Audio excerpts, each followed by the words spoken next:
Hi, everybody. Ben Lorenz here with Human Element. I've got a great opportunity today and to have a conversation with my friend Jason Nyhus from Shopware.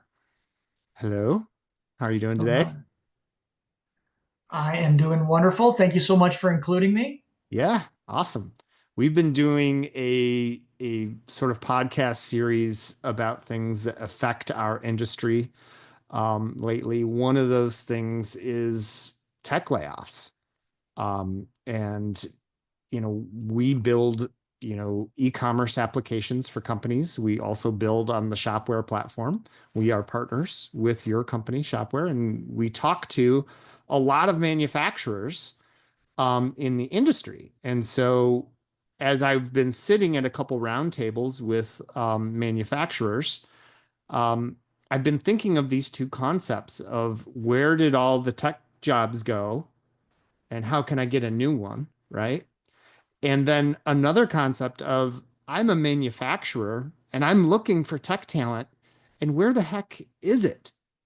And so I thought, who better to have help me answer some of these questions than you? Um, because you also interact with all of these manufacturing companies on a daily basis. You're talking to hundreds or thousands, if not, throughout the years. And so I thought this would be a good opportunity for us to explore these two topics. And so maybe let's just start off with like, where did all the tech jobs go?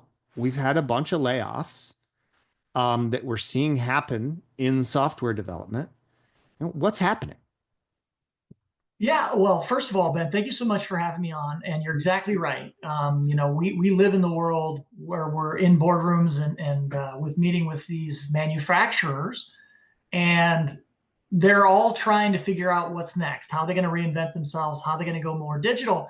And so this is top of mind for these non-tech companies to become more tech centered. And you're exactly right. The tech market globally is down about 65% from peak a couple of years ago. So the tech jobs have been slower to be effectively opened, and there's been a lot of layoffs by big corporations for a variety of reasons. Obviously, AI is playing a big role in this, but also there's a lot of uncertainty in the economy. So I think it's a multifactorial reason, but I think the net effect of it is could be really, really positive for manufacturers. Yeah.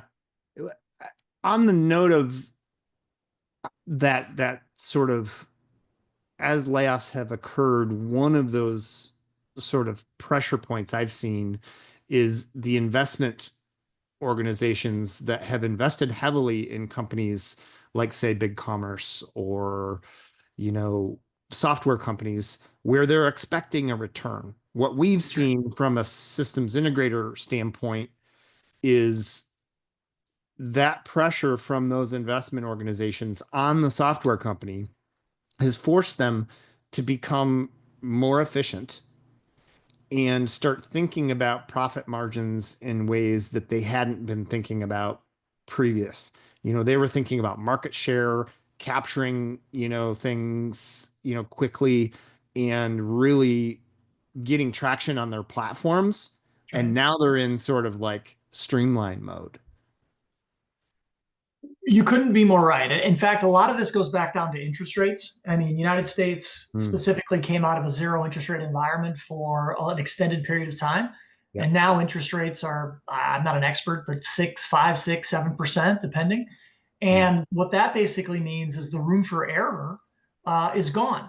And so anybody who is borrowing money to invest in growth, well, it's expected to now see a better return to get a return on that invested capital. So the net effect for software companies is find ways to do more with less. And again, the big positive here is the people that are in dire need of more tech now have access for the first time in my working career to really have a strong right to win that talent. So this is Yeah. kind of the manufacturer's moment. Yeah, so let's dig into that piece a little bit. So let's pretend that I'm an ex software employee and I know all the lingo. right? I know what an ERP system is. I know what a CRM system is. I know how they work. I know the basics of software development. I might not be a software engineer, but I have a lot of technical skill and acumen and awareness. I've just never thought about working in for a manufacturer or a distributor or something like that. Yet my skills really translate. I just don't know it. Do you know what I mean? 100%. And in fact, I used to run this agency at my previous company, and it was really interesting when you see employees at a digital marketing agency go client side. They call that going the dark Yeah. side, and Yeah. and that was fairly common in agency and system integrators to go to the dark side or go to Yes. the client side. Yeah. But we have never really seen it in tech at the same level as we did in those other categories. So I think this is probably that moment that enables that shift, because you're right. If you know what an ERP and a CRM and an ecom platform and a CPQ and all of the alphabet soup, you immediately can walk in, help assess the situation, and really recommend paths forward for manufacturers. And I'll say this is one of the biggest challenges is a lot of times manufacturers know they need to adopt digital. They just can't see a clear path through the alphabet soup to do so. And so Yes. this access to talent might be the great unlock for the U.S. manufacturing. I agree. And given recent political maneuverings, we could be in a situation where the US is becoming, very focused on building out manufacturing, within the borders. And this only bodes well for employees, in my opinion, if we can pick up on this sort of relationship. Yeah, regardless of what you think about the political aspects of this, I think the most important thing is there's going to be a change, and Yeah. how do the manufacturers take advantage of the change? And Yeah. and the nationalistic things that are happening now in the United States and other countries, it is a change of the way the rules of the game are played. Yeah. And so by having access to this tech talent, now we're going to talk in a minute about how manufacturers can be attractive to recruit and onboard and kind of win some of this tech talent. But Yeah. just the opportunity itself, I think we can agree upon is kind of now for a variety of reasons. And then we can talk about the how do they get them. Yeah. I want to share one story with you that happened to me recently. So we're a part of the Michigan Manufacturers Association, and we get together with them several times a year and talk about like these types of issues. And so I'm in a room with several Michigan manufacturers, and they, there's some of them that are sort of up north in Michigan where, you know, there's lots of trees and hunting and, it's a very different atmosphere than it is downstate where, we've got Detroit, for example. When I talk to those manufacturing companies, and they're really amazing, they're doing amazing things. They're building boats, they're like building log cabins, they're doing all sorts of stuff, and they're exporting these type of manufacturer, built products, outside of Michigan. But the one thing that is very consistent about their message is I want to expand. I want to be on a digital transformation. It's very hard for me to do that with the talent I have available to me right now. Yeah. And so their mindset is, this person that I'm going to hire needs to live in my particular area. And I think that's another area where we can, educate them on, say, like fractional employment or remote work or something like that, that the tech people who have been laid off are very accustomed to. It is true. It is. I think manufacturers will have to wrestle with that concept of having almost a dual class employee base where some can work remote and others are manufacturing products and have to be in 5 days a week. So it's not something that is lost on us in this conversation, but it is a reality of potential that could be unlocked. Yeah. So let's shift gears a little bit and let's talk about um, this talent pool that's out there. Yep. How can they start to interact with manufacturers, or how can they begin to reach out and sort of sell this value to manufacturers? Where can they look? Well, that's a really good question. I mean, you've got the former tech people who need to look at manufacturers, but then you also have the manufacturers kind of prettying themselves up and expanding their recruiting pool to look for these kind of companies. I Right. think both are the problem, or both are kind of how you solve the problem is by solving both parts of the equation. Um, Boy, that is a good question. I'll let you take the first one. I'll take the second. All right.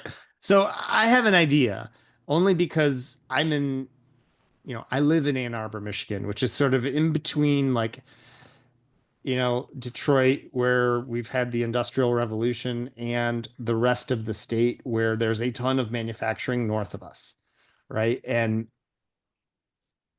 we have a manufacturers association here that meets, but it's generally only the manufacturers that get together.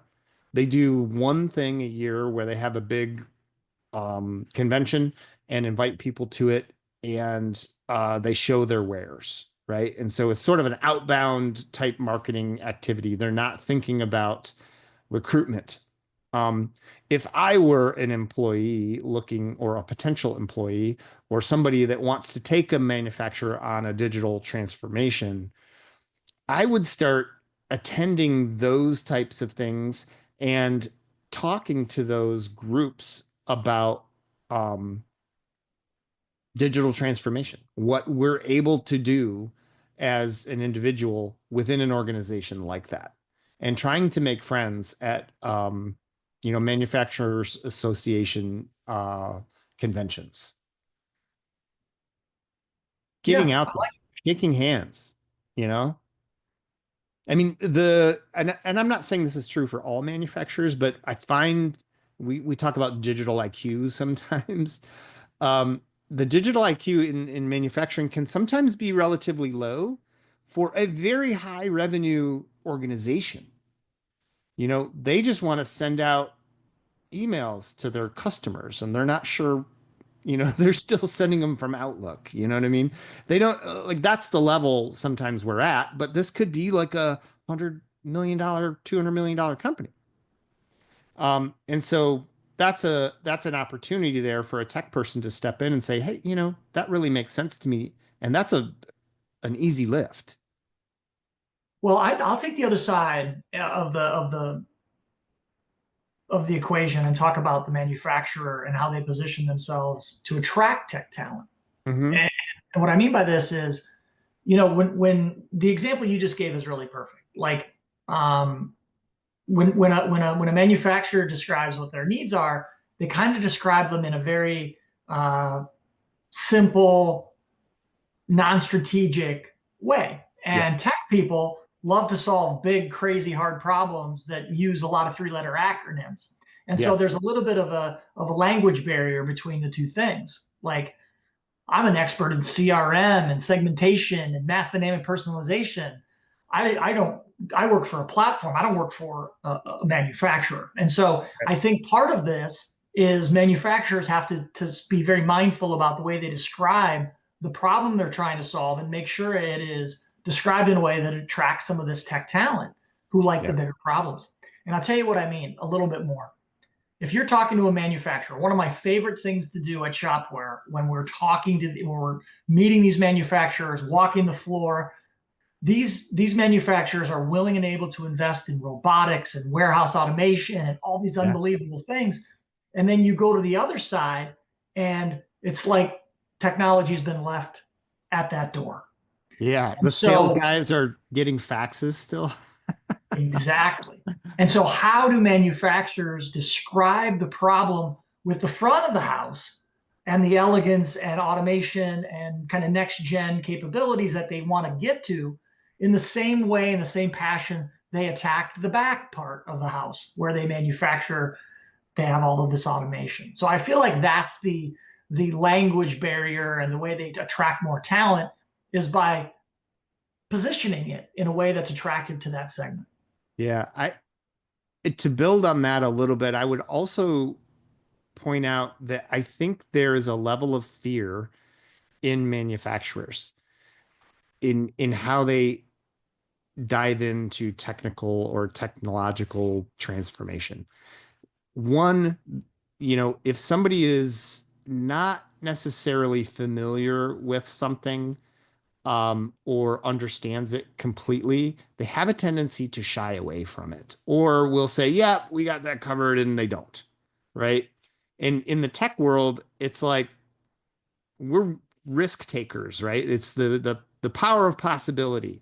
We're willing to take that leap. In the manufacturing world, it's a lot Yeah. safer because they're like, a big move on my part means cash. And generally, those manufacturing organizations are, you know, very close to being the entrepreneur, right? And so they're very safe about how they approach these types of things. And so I think finding a level of safety for them to do this and a shared language with, potential people that would want to work there is important. Yeah. I do think totally agree with you. And I do think that we should talk about why this hasn't happened. I mean, we talked a little bit about, Yeah, and by the way, there are some unbelievably good tech people that are working inside of manufacturing, just to true. make it clear. And we work with them every day. There's just not the volume and amount that I think is potential for these businesses. Now we should talk about the why, because I think listing out the why will help manufacturers really think about, does it make sense? The first one is having remote workers with a different kind of on-site schedule compared to those manufacturing. That's a big cultural gap you've got to solve for. And Yep. it's not, doesn't come for free. The Right. second, in a lot of ways, is the technology talent has a different expectation for comp. Yes. Um, Maybe have you seen that as well? Absolutely. Yes. Yeah. Well, I mean, and I'm referring to maybe like a smaller manufacturing organization, but generally the technology direction is led by maybe a single IT person, and that's literally the title, right? It's the IT director, and they've been sourced locally, and they go into that place every day, and like they handle everything from desktop support to maintaining the ERP system, right? The difference is once you start segmenting out these roles and you get specialized knowledge in particular areas, like a lot of the tech pool that's out there, those that talent is very capable and demands a salary that is probably in a different range than the manufacturing organizations are used to pay, would be my guess. And so I 100%. think getting used to that, but also understanding the ROI of it. This is the one. So Human Element is a consulting firm, and we're also a systems integrator. And so we'll come in at different points of the purchase process for a customer.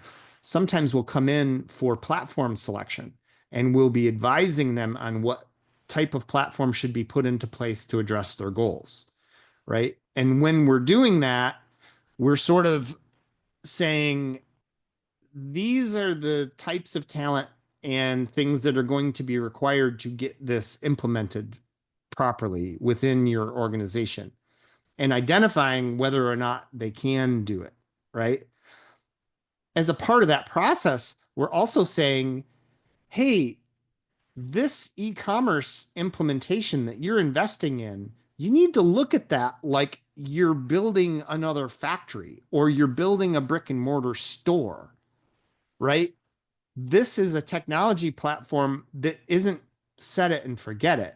You, you build it and then you revise and you improve upon it, and it delivers return on investment. If say, let's for conversation purposes, they spend $500,000 to put a e-commerce system in place, and that system then generates 50% of their revenue over time. All of a sudden you're in a new sort of understanding about how you need to support that investment. Yep. And that is through labor. And labor for that means something. Yeah. and you need to have skilled resources to do it. You're exactly right. It's taking a similar "do I build another factory" mindset around capital expenditure and operating expenditures to really optimize and grow, and that obviously takes talent. Yeah. I like your words better than my words. I'm not that smart. I have to summarize for my own benefit. Oh, please. Um, one of the things I've also seen is obviously we both are firm believers that there's this opportunity for manufacturers to go recruit some really good tech talent to help these businesses transform and frankly take share in what will be a very competitive market. But I Yeah. think the cautions are just as important. And what I mean by that is I've seen far too many companies when money was cheap or free try to play tech company as Yeah. opposed to there's a reason you're the company you are, and it's because you're unbelievable at making these widgets, marketing these widgets, distributing or selling these widgets. And it's not because you've got a huge tech team. And so kind of focusing on where what makes you special Yeah. is probably a little bit of an art and a science as it relates to recruiting tech talent. Love to hear your take on that. Yeah, well, I completely agree because we run into this often where we'll come in as the systems integrator and the organization we're starting to work with will start to fancy themselves a software developer and they want to make a lot of customizations or they want to be able to support something that's highly complex. And so our approach in balancing that return on investment is, hey, you make widgets. We will make the software. We've got to balance how custom you want to be with your return on investment. And I think in that same sort of vein, I would caution anybody who is on, the side that's looking for a job in manufacturing. If you come from software yourself, your tendency will want to be to create a software company, do what you know. Once you Yes. get inside of an organization, like just maybe tuck this piece of advice down in there and remember that you are now client side and you're with a manufacturer. You're not going to build a software company inside of this manufacturing organization. That's a really important piece for you to remember. Yes. And frankly, this is where manufacturers really get the benefit or the network effect of these really great tech people joining, as long as you can keep them in a box, not to rebuild your own kingdoms of technology people, Yeah. but rather they now know the industry jargon, they know who the players are, and they know how much things should cost and how fast they should go. So you still lean on systems of record like commerce platforms, ERP, CRMs, and you still lean on agencies to do a lot of the heavy lifting where you get enormous economic benefits of using a service like that as opposed to hiring out a team that you now have to pay for forever. So I Yeah. think all of this is really about finding that balance. Nature likes to find equilibrium. Yeah. I think the thing that's out of equilibrium is there's not enough tech people in manufacturers. We just don't want the equilibrium to go out of balance the other way. So it's Yeah. about finding that middle ground. Well, I appreciate you taking some time with me today, Jason. I know you're a busy, busy guy. We have had the opportunity to work on, several deals together, and you are always professional and wonderful and just a joy to speak with. And I look forward to doing it more in the future. Amazing. And like you already know, Human Element is just world class at serving these B2B manufacturers, and can't say enough about you and your company. It's just Uh, been awesome. So thank you for including me in this. yeah, thank you.